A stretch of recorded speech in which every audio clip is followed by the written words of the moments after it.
हो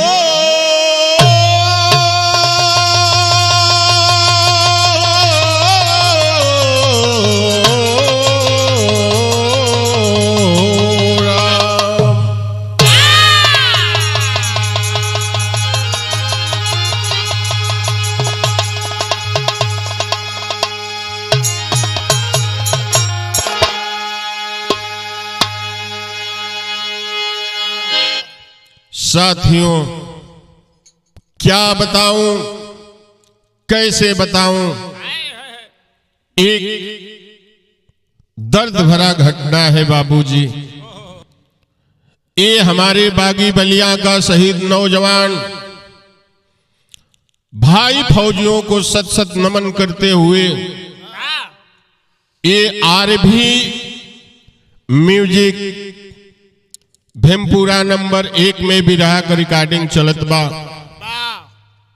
बहुत कहने के बाद ये एल्बम भेज रहा हूं। लोगों के मांग पे भूमिका का भाव लगल मास्टर साहब।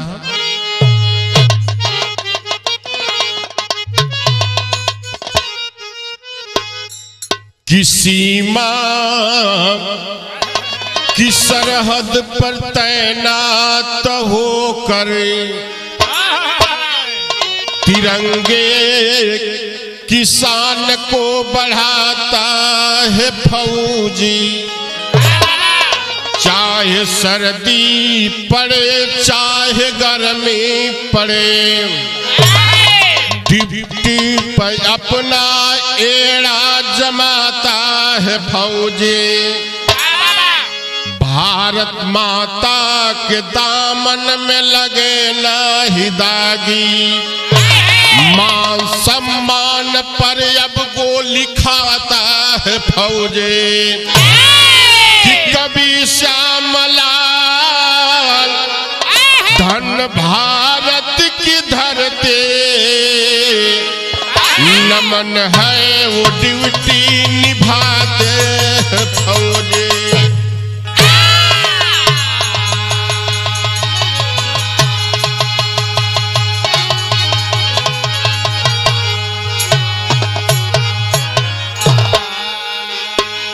बाबूजी, जब पूरा हमारा हिंदुस्तान सोता है तो फौजी जवान जागते हैं, लेकिन राजनीति करने वाले लोग तो फौजी जवानों के ऊपर भी राजनीति किया करते हैं।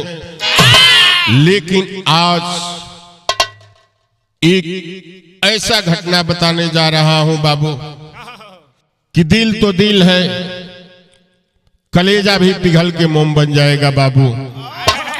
एक लाइन गजल का अंदाज बा, उहे गजल बा हमारी उस्ताद काशीनाथ मेलसी साहब वाले।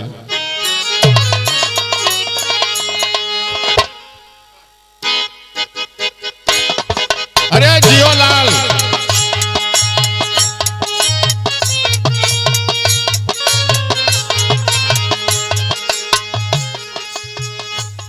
कि बेइरादा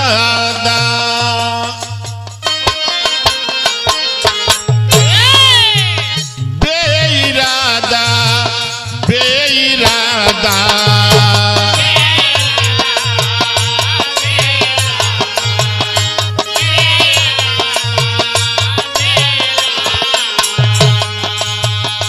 बेइरादा नजर मिल गई तो मुझसे दिल मेरा वो मांग बैठे।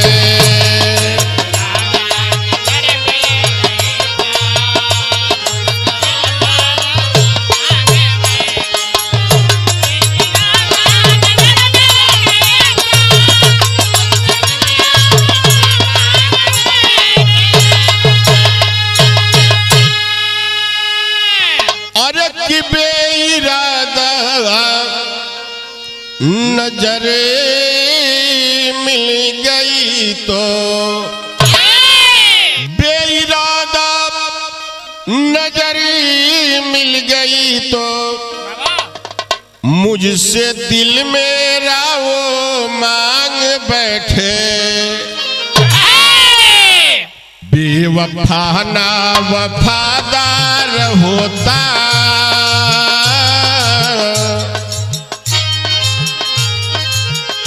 बेवफा ना वफादार होता, बेमरौवत मरौवत न होते।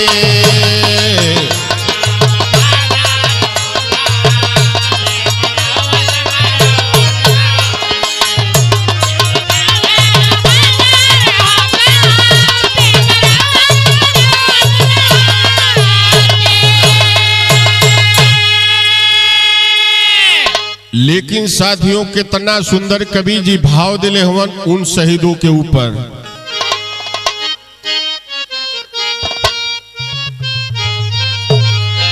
कि दिल की अरमा, वो दिल की अरमा,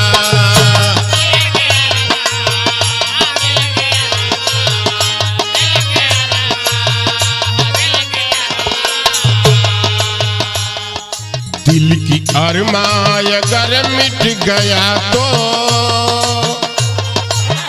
दिल की अरमान अगर मिट गया तो, उन शहीदों के गाथा को गाना।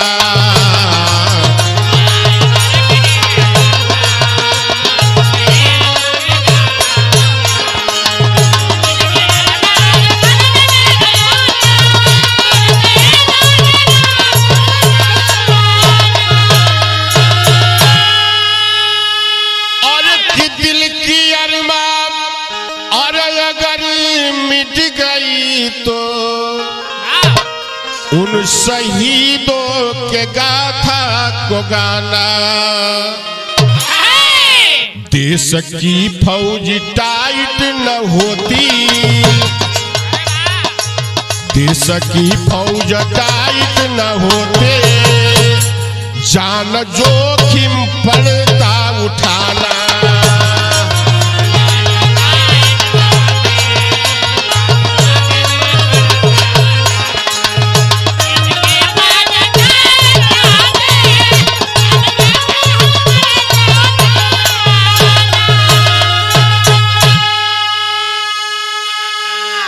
बाबूजी उस बहादुरों के प्रति कवि जी कितना सुंदर भाव लिखे थे। जब हमारा पूरा हिंदुस्तान सोता है तो फौजी जवान जागते हैं बाबू, सरहद पे अपनी ड्यूटी को पूरा करते हैं। ये जकवे से कहानी का शुरुआत हो गई। कहानी बा कहां का भैया, सर का भाव लगा।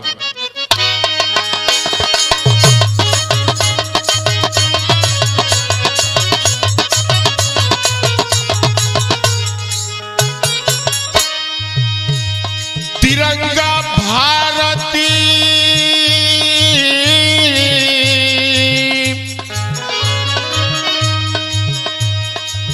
तिरंगा भारत मां का जान कहा जाता है।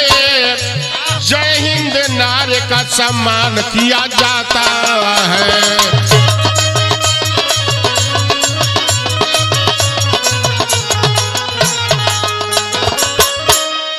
प्रांत यूपी,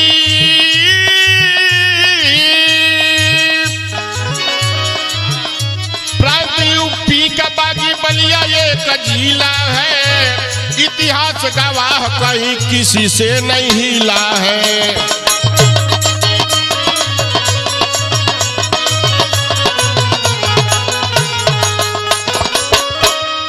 बलिया जनपद में एक पकड़ी अबू थाना है, जगदरा गांव को सब जानता जमाना है।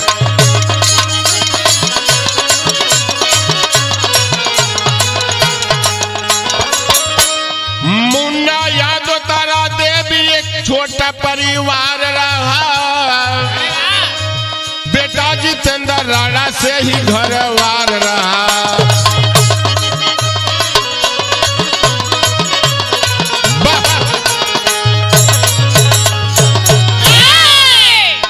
बाबू हो बतावल गई बलिया जनपद उत्तर प्रदेश का मानल जानल जिला है।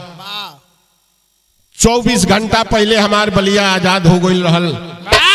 वीर लोरिक सौरों की धरती है बागी बलिया। मंगल पांडे चीतू पांडे की बागी है बलिया। आज बाबू वही जनपद में पकड़ी थाना आवेला बाबू। पकड़ी थाना से 3 किलोमीटर हट के जगदरा गांव पड़ता है। जगदरा गांव का रहे वाला मुन्ना यादव और पत्नी का नाम तारा देवी बतावल गोइल हो बाबू। दोनों प्राणी के बीच में 2 ठे संतान पैदा भइलन। बड़का लड़का का नाम जितेंद्र, छोटका लड़का का नाम राणा बतावल गोइल हो बाबू। गरीबी में ही हंसी खुशी से दिन बीतत रहल। कुछ दिन के बाद भाई जितेंद्र पढ़लन लिखलन। 2014 में वांड निकलल, फार्म डाल दिहलन, फौज में भर्ती हो गईलन। और जब फौज में भर्ती हो गईलन बाबू, तो धीरे धीरे मुन्ना यादव का समय बदल न गईल हो पंचो। जब समय बदल गईल हो बाबू, तब जितेंद्र का ब्याह भी भइल। मास्टर साहब गीत बदल गए।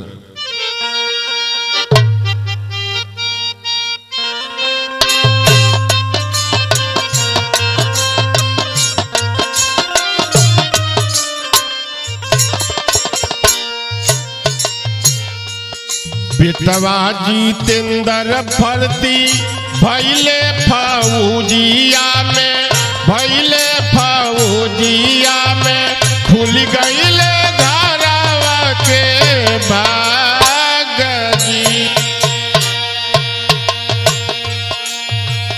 मुन्ना यादव कहेले की चहकल या गनवा बाबू, चहकल या गनवा हो। बेटवा में नइखे कोनो दाग।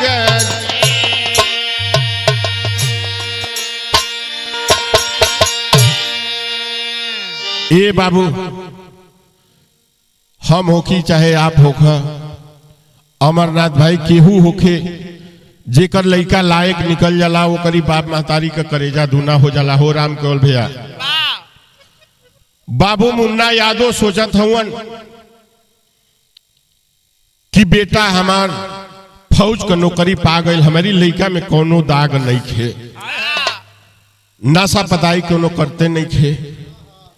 मार तिल कहरू मुहे की भरे ढहे लगलन सा। सोनू भैया जब तिल कहरू ढहे लगलन सा, तो ए जकवा गीत लगल मास्टर साहब।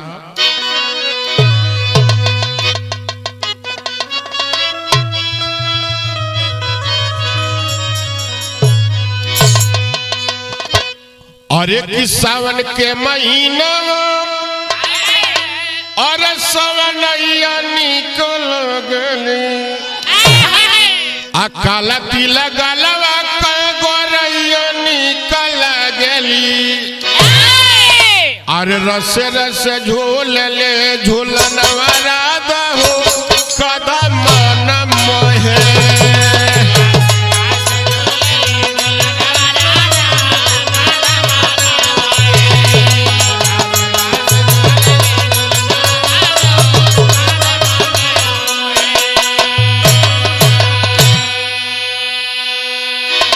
लेकिन कितना सुंदर कवि जी भाव दर्शले हुवन भैया।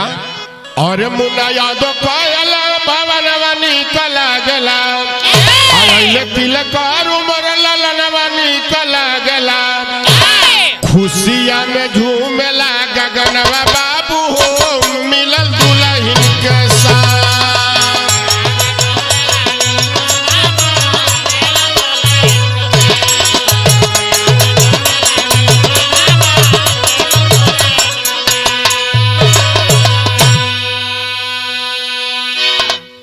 ये बाबू तिलकहरू वैलन शादी तो तय हो गई।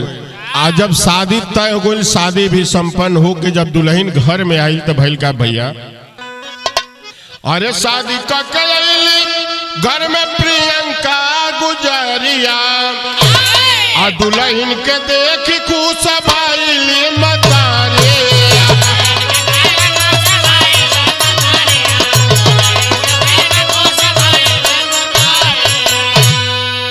अरे गोदिया में डोई थे सुगनवा बाबू हो मिलन दुल्हन के साथ। ए बाबू शादी प्रियंका नाम की लड़की से होती है। बाबू जितेंद्र यादव गांव का नाम उनका लड़का टुनटुन भी कह के बोलावन से। जब शादी संपन्न भइल घर में दुल्हन अली प्रियंका बन के दोनों प्राणी के बीच में दूठे संतान पैदा भइलन। दूठे संतान एक लड़का एक लड़की भगवान दले हुआ।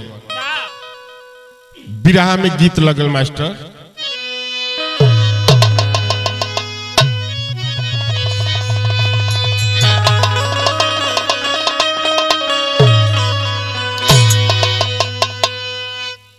ई गीत ओ समय के भाई अपनी जवानी के रवानी में राम दोस्ताज गाया करते थे बाबू। एक गीत के लिए कवि जी से रखवली की शहीदी लड़का शहीद भइल बा। चला मास्टर तनी बीरस की ओर आ जा। वाह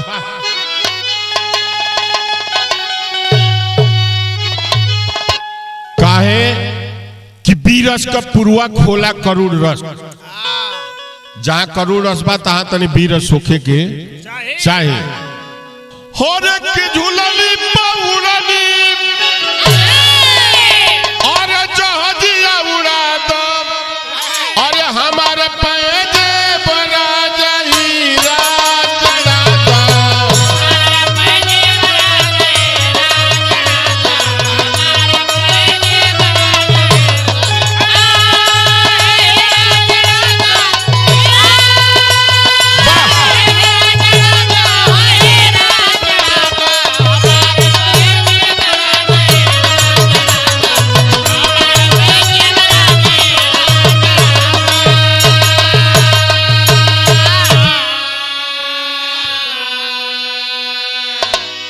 लेकिन कवि जी कितना सुंदर भाव दर्शले हुआ उस फौजी जवान के ऊपर। और डिप्टी जितेंद्र अरे चलल सिनतानी अरे बडरवा पर अब बानी कहानी।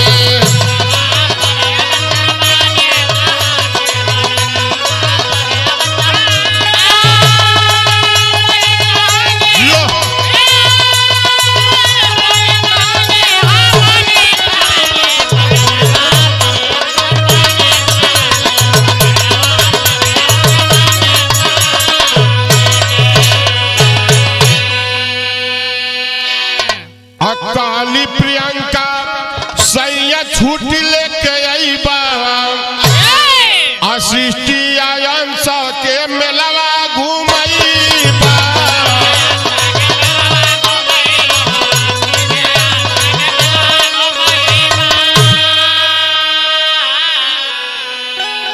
खिचड़ी ले दरवा जरूर आइब रानी अरे बडरवा पर आज बनी है कहानी।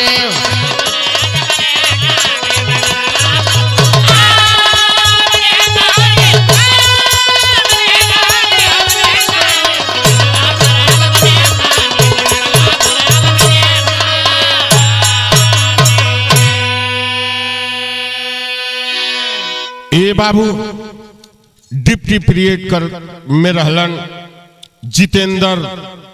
घर से प्रियंका दुल्हन फोन कैल सैया जी कि सैया खिचड़ी के मेला दिखावे बदे दोनों लड़कन के लेके जैता तनी आ जैता। जितेंद्र कहा फोन पे कि खिचड़ी ले छुट्टी लेके हम घरे आवा तनी। लेकिन भैल का मास्टर टेरी का भाव लगल।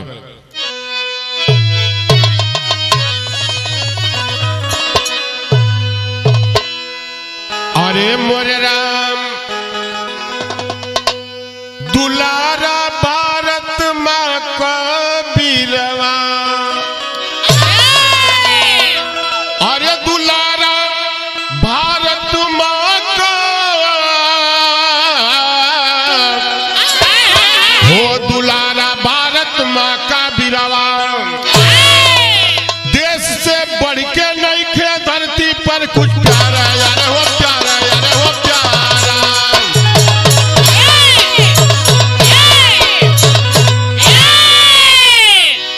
साथियों, फौजिन का बहुत बड़ा अहमियत यही है। देश से बड़ा उनको कोई न धन, न दौलत, न मियाँ, न बीबी, न बाल, न बच्चा। उनको सिर्फ प्यार है तो देश से। लेकिन भैल का मास्टर साहब विदेशिया का भाव लगल।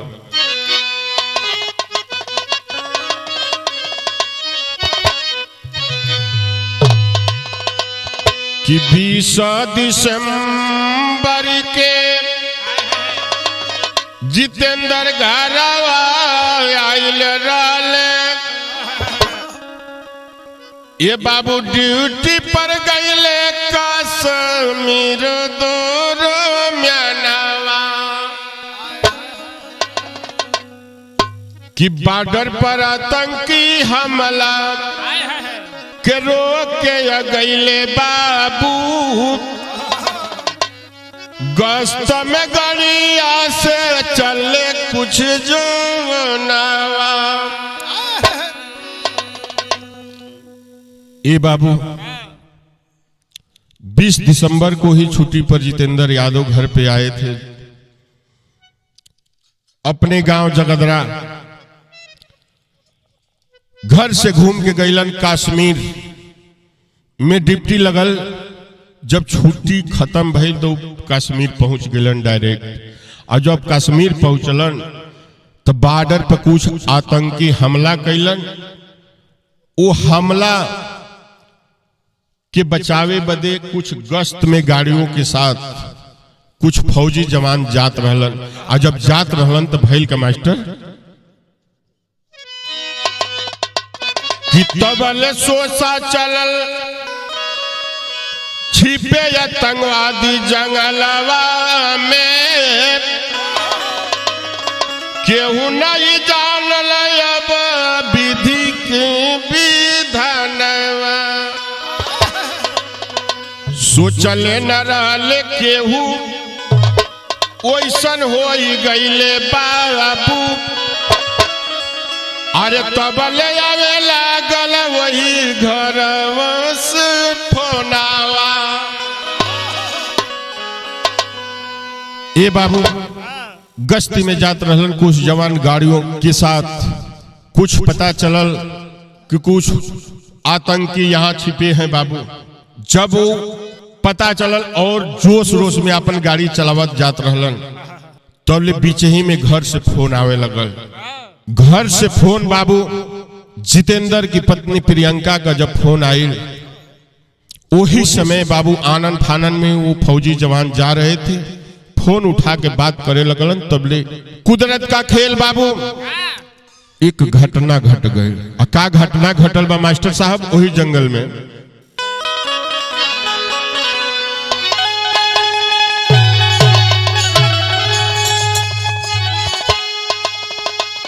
और सासू मारे तनवा हाय ना नदिया मरुए तनवा हो तनवा हाय मरुए ना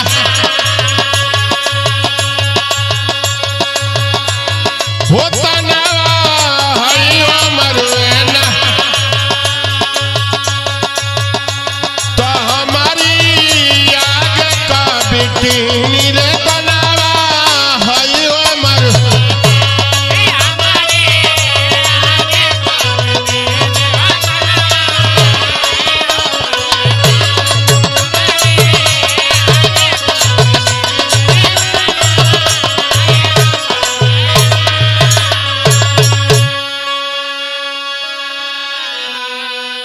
लेकिन कितना सुंदर कवि जी भाव दिले हुआ।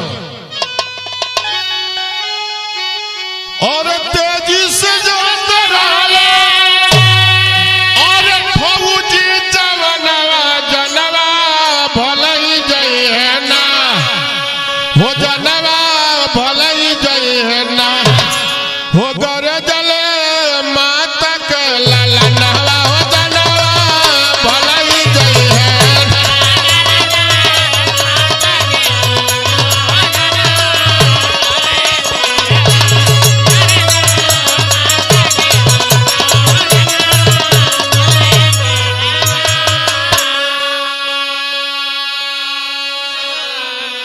ए बाबू जब फौजी जवान चल दिहलन आनंद फानन बाबू जल्दीबाजी में जब चलन तब भइल का मास्टर किस्मत बिगड़ल गाड़ी खाई में गईली कि लागल चोर जितेंद्र के कुछ न कहली।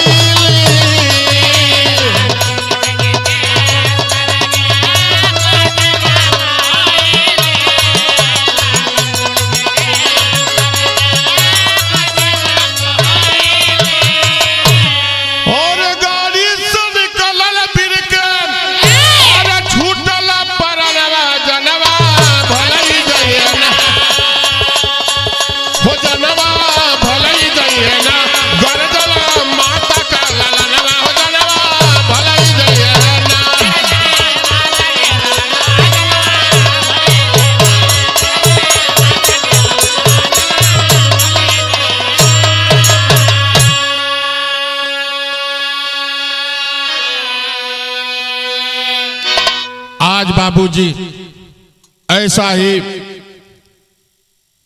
कुदरत का खेल हुआ, गाड़ी खाई में जाके गिर पड़ी। जब गाड़ी खाई में गिरल हो बाबू वो समय कुछ साथ के फौजी भी रहलन, जितेंद्र के खींच के निकाले लगलन बाबू। जब गाड़ी से बाहर निकलन तो जितेंद्र का दम टूट गया था। तिरंगे झंडे को झुका दिया गया बाबू। फौजी जवान लेके जब पहुंचलन हॉस्पिटल में हॉस्पिटलाइज करौलन तो इज्जत सोठी का भाव लगल।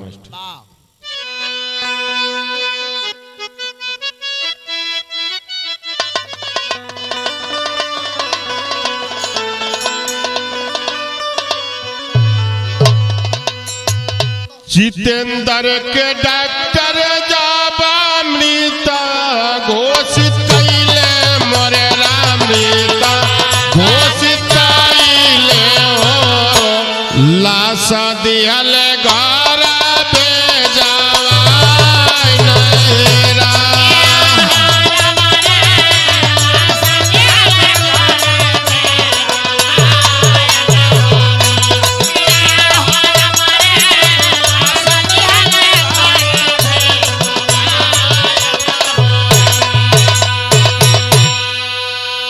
बनारस लाशा जब बलिया में आईली मोरे राम बलिया में आईली हो अमर नारा सब लगाई न हो।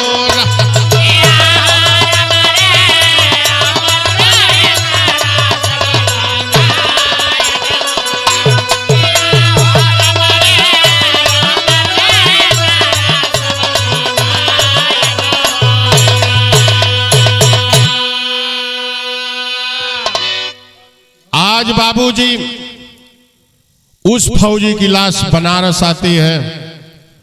जब बनारस आई, बनारस से एम्बुलेंस द्वारा बलिया लेके आया गया और जब बलिया में जगदरा उ लाश पहुंचल बा उस समय जब प्रियंका दुल्हन देखलस हो बाबू उ दुल्हन रोवत बा। एक लाइन यहाँ गीत लगल मास्टर साहब, गीत से सुंदर भाव लगल मास्टर साहब।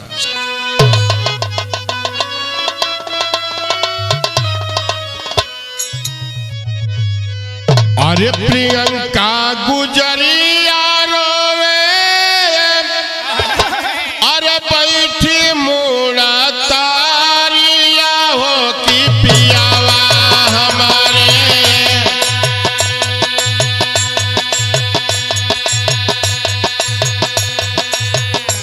प्रियंका गुजरिया रोवे बैठी मुड़ा तारिया हो कि पियावा हमारे।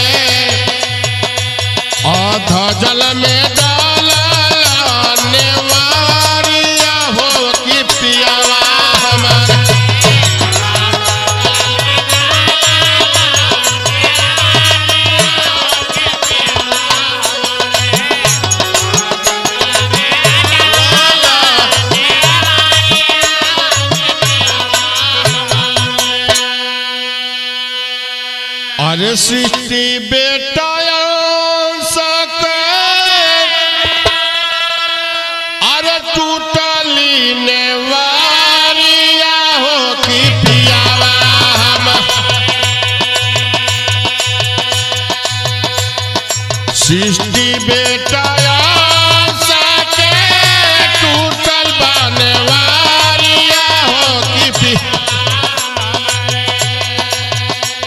बेहोश गिरी गईली अब महतारिया हो कि पियावा हमारे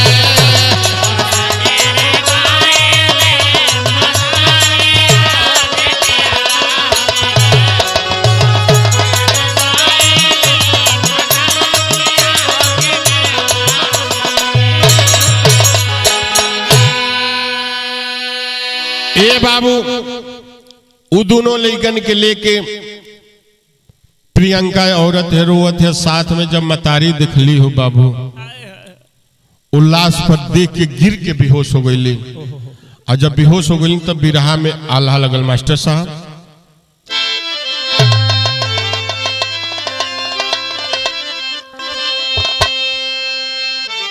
कि हाय राम अरे जितेंद्र का शहादत गूंजल अरे जितेंद्र का शहादत आबा अरे गूंजल बा गगनवा भैया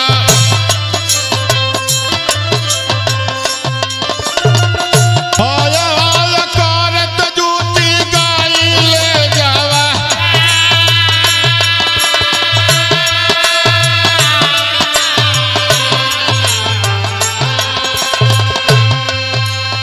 पाकिस्तान मुर्दाबाद पूछल नारा लगावे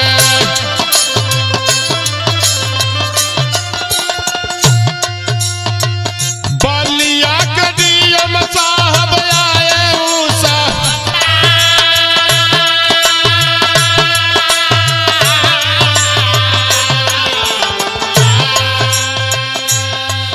सिकंदरपुर विधायक रिजवीर साहब आई गईले भैया हर दियल संतौलया पूरा परी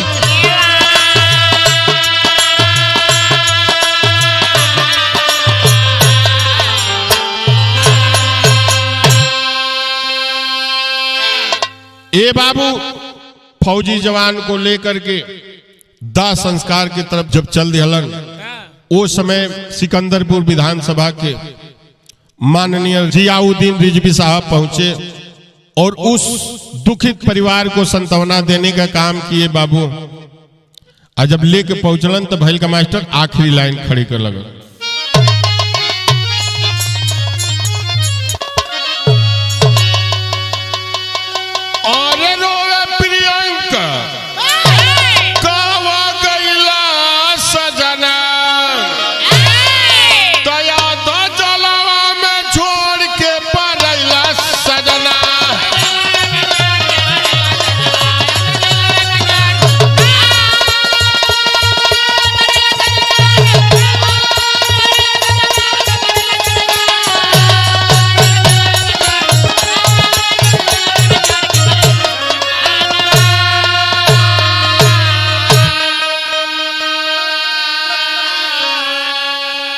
सब लोग मिली के दिहले अंतिम विदाई सृष्टि अंश के अब आई जीवन भर रवाई और सदा सुमन अर्पित करैला सजना तो दो जलवा में छोड़ के पड़ैला सजना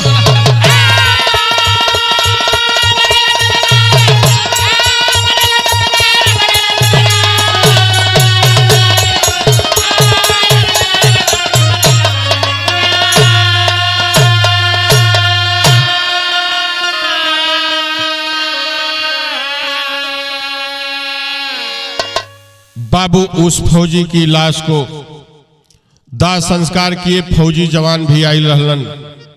सैल्यूट करते हैं ऐसे फौजियों को, लेकिन अमरनाथ भाई आदमी कह देला कि फलाना मर गईल, कहल इतना ही छोट शब्द बा कि फलाना मर गईलन, लेकिन कमाए वाला बेकत जेकरी घर का मर जाले सोनू भैया, उसी दिन उस पूरे परिवार की हत्या हो जाती है बाबू। वो समय रो रो के इहे श्रद्धा सुमन अर्पित करत बा प्रियंका कि राजा तू तो चल गईला, लेकिन ई रोवे खातिन इस सृष्टि और अंश के छोड़ गईला जिंदगी भर। यहीं से कहानी का अंत होता है मास्टर साहब।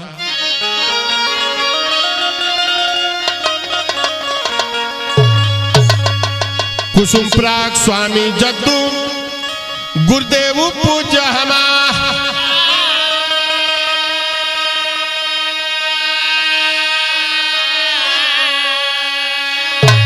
बोला बोला कोसी के संग और तेजल सुरेंद्र रंग पैसा।